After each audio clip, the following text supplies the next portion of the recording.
Okay, as promised, it's time for the super fast tutorial. So this is exactly what your homework looks like.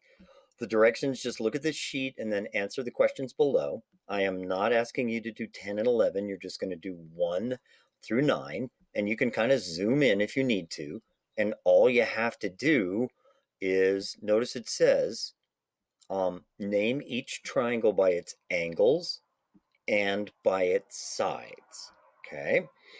So there you go through for 1 through 9. Name each triangle by its angles, right, acute, or obtuse, and its sides, scalene, isosceles, equilateral.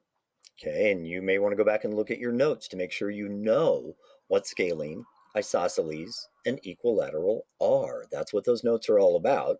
They're not cheating, they're a way to learn. So I'm going to do the very first one for you. Okay. First it says angles. All right, I'm going to go back and look at number 1. Oh, there's that thing I know.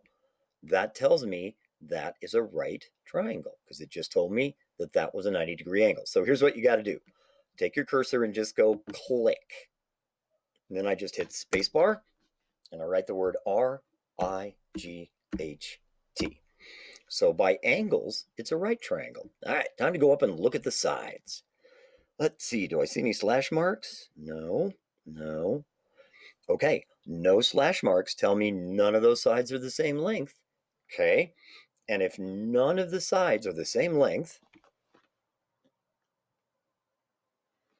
it's a scalene triangle. So I can tell by its sides.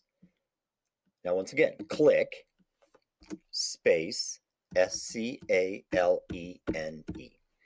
Just got to do that for numbers 2 through 9, and then don't forget to submit it, because if you don't submit it, I'm not going to know you did it. Okay? All right. If you have any questions, you can always message me.